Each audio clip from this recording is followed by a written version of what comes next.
2025-26 ஆண்டு நிதிநிலை அறிக்கையை மாண்புமிகு நிதியமைச்சர் நிர்மலா சீதாராமன் அவர்கள் இன்று பாராளுமன்றத்தில் சமர்ப்பித்திருக்கிறார். இந்த நிதிநிலை அறிக்கையை பொறுத்தவரையில் மிகப்பெரிய எதிர்பார்ப்புகள் மக்கள் மத்தியில் இருந்தன.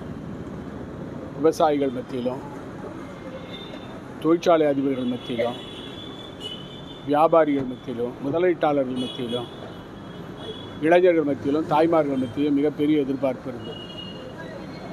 அரசு ஊழியர்கள் கூட அரசு நிறைய நிவாரணம் வழங்கும் என்று எதிர்பார்த்தார்கள்.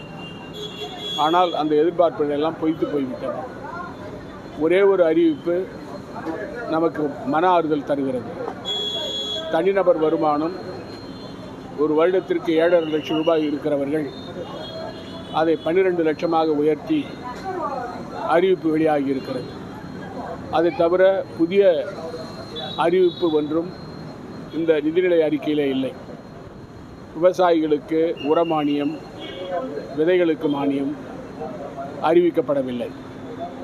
விவசாய விளைபொருளுக்கு இரட்டிப்பு விலை என்று தொடர்ந்து மோடி அவர்கள் பேசி வருகிறார். அது இந்த பட்ஜெட்டில் தெரியவில்லை. அது மட்டுமல்லாமல் தொழிற்சாலைகளுக்கு சலுகைகள் வழங்கப்படவில்லை, முதலீட்டாளர்களுக்கு சலுகைகள் கொடுக்கப்படவில்லை. அது மட்டுமல்லாமல் வேலை வாய்ப்புகளை உறுதி செய்கின்ற திட்டங்கள் எதுவும் இல்லை. புதிய தொழிற்சாலைகளை பொதுத்துறையிலோ தனித்துறையிலோ கொண்டு வருவதற்கான திட்டங்கள் இல்லை. அது மட்டுமல்லாமல் மகளிருடைய வாழ்க்கை மேம்படுவதற்கான திட்டங்கள் ஒன்றும் குறிப்பிடப்படவில்லை. குறிப்பாக வீடு கட்டுகின்ற திட்டம் அறிவிக்கப்பட்டிருக்கிறது. அது மட்டுமல்லாமல் இந்த மத்திய பட்ஜெட்டை பொறுத்தவரையில் இந்த நாட்டு மக்களுக்கு பயன்படுகிற திட்டங்கள், அதாவது விவசாய கடன் தள்ளுபடி, மின்சார மானியம், இவைகளெல்லாம் கொடுக்கப்படவில்லை. புதுச்சேரி மாநிலம் ஒட்டுமொத்தமாக புறக்கணிக்கப்பட்டிருக்கிறது. பிரதமர் நரேந்திர மோடி அவர்கள் புதுச்சேரி மாநிலத்திற்கு அவர் வாங்கிய கடன் முழுவதையும் ரத்து செய்வோம் என்று சொன்னார். மாநில அந்தஸ்தை கொடுப்போம் என்று சொன்னார். அந்த அறிவிப்பு எதுவும் வரவில்லை.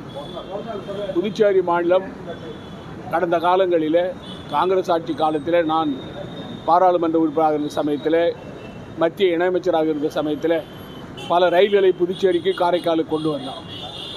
ஒரு ரயில் கூட இதுவரை 10 ஆண்டு 11 ஆண்டுகளாக வரவில்லை. இப்படி புதுச்சேரி மாநிலம் கடந்த வருடம் வஞ்சிக்கப்பட்டிருக்கிறது. இந்த வருடமும் புதுச்சேரி மாநிலம் ஏமாற்றப்பட்டிருக்கிறது. மோடி ஆட்சியில் புதுச்சேரி மாநில மக்களுக்கு ஏமாற்றமே தவிர வேறொன்றும் இல்லை. இது ஒரு உப்பு சப்பு இல்லாத பட்ஜெட்.